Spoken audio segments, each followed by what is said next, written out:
berjumpa lagi dengan saya di Be Smart in English.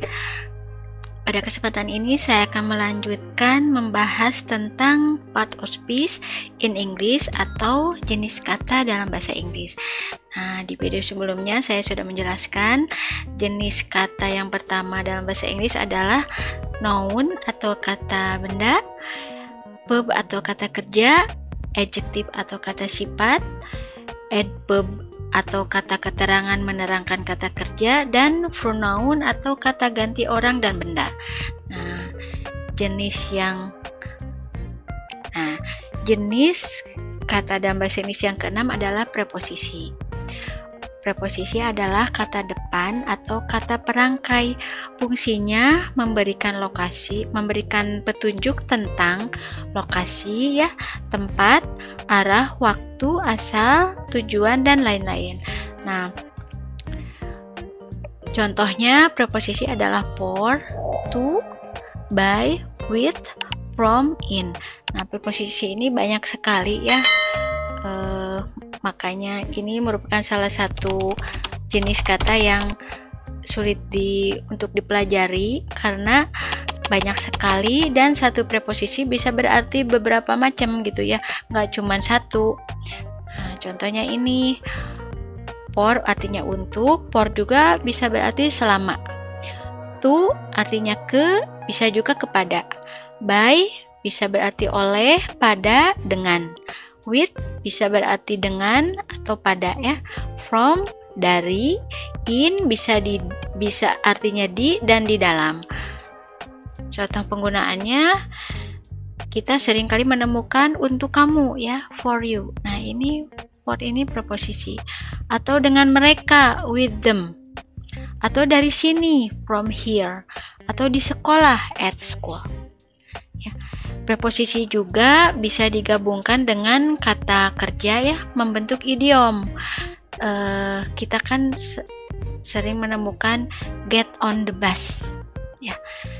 Get on the bus. On-nya preposisi, get-nya kata kerja, artinya naik.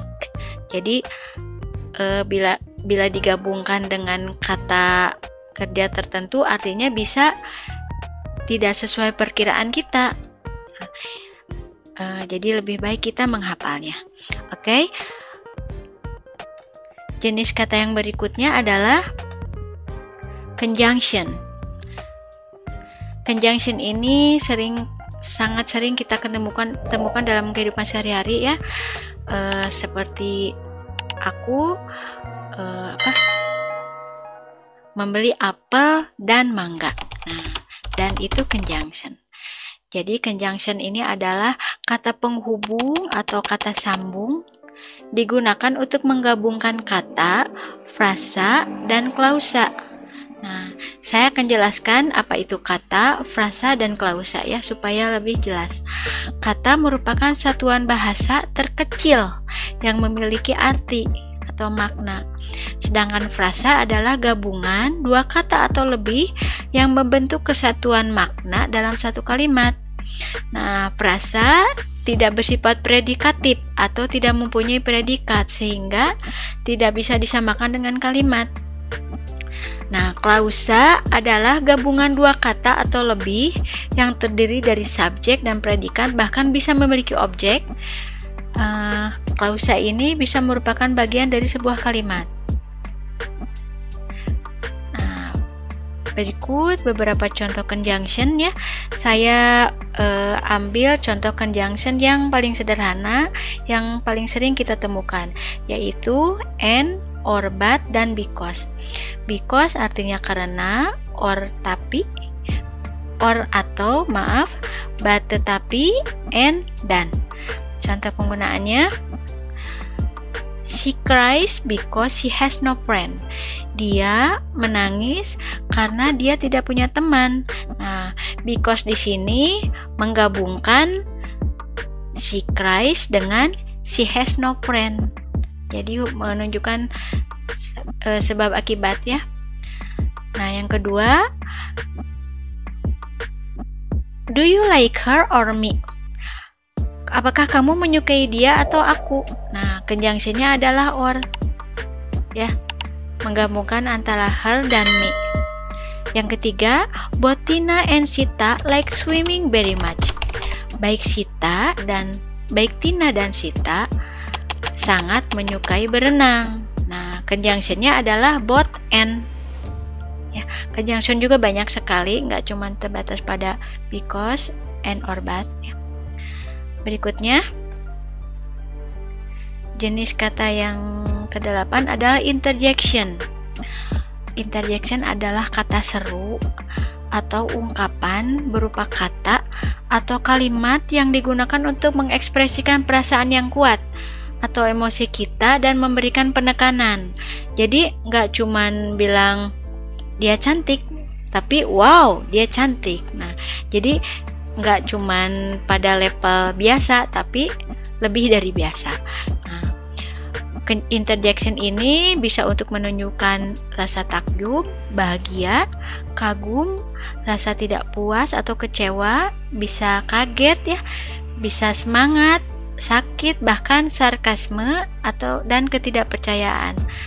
Contohnya adalah wow, kita sering kan ya dengar orang wow, cantik banget, atau awesome, bravo, thanks God, unbelievable. Nah, ini unbelievable kalau aduh nggak bisa dipercaya. Nah, kita pakai unbelievable. Kalau aduh makasih Tuhan udah bisa ini gitu ya, kita pakai thanks God. Atau nah, kita langsung aja ke bentuk kalimat ya supaya lebih jelas. Contohnya, wow, you look so beautiful with your new dress.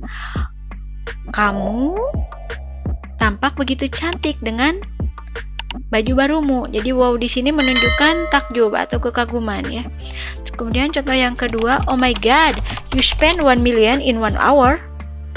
Ya Tuhanku, kamu menghabiskan 1 juta dalam 1 jam. Nah, jadi kalau ada kata-kata yang bravo, awesome, thanks God, wow, atau watch, great, berarti itu adalah interjection. Jenis kata atau part of speech yang terakhir adalah determiner dan artikel. Determiner dan artikel adalah kata sandang ya, yang berfungsi untuk memperjelas sebagai penentu dan membatasi makna dari kata benda. Nah, supaya lebih jelas, kita bahas satu persatu. Artikel merupakan bagian dari determiner, tapi saya bahas terpisah karena saya ingin menjelaskan lebih detail tentang artikel. Ya, yang pertama determiner. Contohnya adalah this, that, this, those. Nah, ini yang barusan saya sebutin adalah jenis determiner demonstratif ya, atau demonstratif determiner. Jadi determiner yang berfungsi untuk penunjuk. Karena kan kalau kita bilang buku itu, buku ini, jadi kita membatasi pada benda yang ditunjuk saja. Makanya disebut demonstratif determiner. Contohnya dalam kalimat sebagai berikut. My mother loves those fancy articles very much. Ibu saya menyukai barang-barang lucu itu banget. Nah, ini those itu merupakan bentuk jamak dari that. Kalau des bentuk jamak dari this, tapi artinya sama. Ini dan itu ya.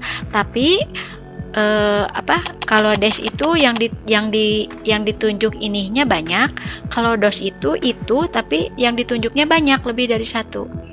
Jadi dengan adanya this, that, des dan dos membatasi pada benda yang ditunjuk saja. Contohnya, ibu saya menyukai barang-barang cantik itu banget ya. Makanya artikel ini ya, this, that ini membatasi makna dari kata benda yang mana, yaitu yang ditunjuk saja gitu. Yang kedua, this antique bowl is very expensive. Mangkuk antik ini adalah sangat mahal. Ya, this di sini menunjukkan mangkuk antik. Jadi hanya terbatas pada yang dipegang saja atau yang ditunjuk ini gitu. yang ketiga, those colorful socks are very nice. Kaos kaki berwarna-warni itu sangat bagus. Jadi kaos kaki berwarna yang terbatas pada yang ditunjuk saja, yaitu makanya menggunakan those. Nah, berikutnya artikel. Artikel sama seperti determinannya merupakan kata sandang. Nah, artikel ini ada dua macam, yaitu indefinite article dan definite article. Nah, indefinite article adalah artikel tak tentu yang menjelaskan benda secara umum.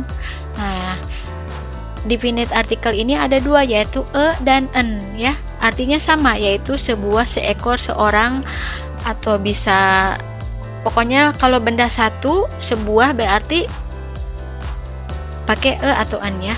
Bedanya adalah kalau apabila bendanya diawali dengan huruf konsonan. Kalau an apabila kata bendanya diawali dengan huruf vokal, atau kata benda yang apabila dibaca diawali dengan huruf vokal seperti apple, eagle, ya. Tapi kalau university meskipun diawali dengan university, tapi karena dibacanya university nggak boleh pakai n tapi pakai e. Nah, contoh penggunaannya, we need a knife to cut meat and vegetables. Kami membutuhkan sebuah pisau untuk memotong daging dan sayuran. Nah, kenapa disebut sebagai indefinite article? Karena benda yang dimaksudkan yang memakai e dan an adalah secara umum, bukan pada benda tertentu. Seperti pada contoh, kita butuh sebuah pisau untuk memotong daging dan sayuran. Pisau yang mana kan kita nggak tahu, ya. Jadi bukan benda khusus atau tertentu. Jadi ini benda pisaunya secara umum, bukan pisau yang ini atau yang itu gitu. Contoh kedua, she eats an apple every day. Dia makan sebuah apel setiap hari. Nah, ini apple diawali dengan e, makanya pakai an, ya. Artinya sebuah. Nah, apel di sini kan kita nggak tahu apel yang mana, apel yang hijau, yang merah, atau apel bisa apel Malang, ya. Jadi ini apel secara umum, tapi jumlahnya 1. Nah, yang kedua adalah definite article, yaitu artikel pasti untuk mendefinisikan kata benda secara pasti atau spesifik. Nah, definite article ini cuma satu, yaitu the. Jadi udah pasti bendanya yang mana, ya. Nah, contohnya seperti ini. The dress you are wearing now is very nice. Nah, baju yang kamu pakai sekarang adalah sangat bagus. Nah, kita menggunakan the yaitu untuk menunjukkan benda yang udah pasti atau sudah diketahui sebelumnya. Makanya disebut artikel pasti atau untuk mendefinisikan benda secara pasti atau spesifik. Karena apa? Bendanya udah pasti yang itu atau udah kita ketahui sebelumnya. Seperti the capital of Indonesia is Jakarta. Ibu kota Indonesia adalah Jakarta. Kita kan udah tahu, ya, bahwa Jakarta adalah ibu kota Indonesia, makanya pemakai the.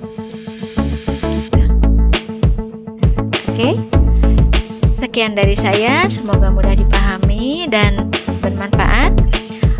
Apabila apa yang saya sudah jelaskan memberikan manfaat pada Anda, silahkan like, share, dan subscribe, dan nyalakan tombol loncengnya agar kita bisa berjumpa lagi di video berikutnya. Thanks for watching. Assalamualaikum warahmatullahi wabarakatuh.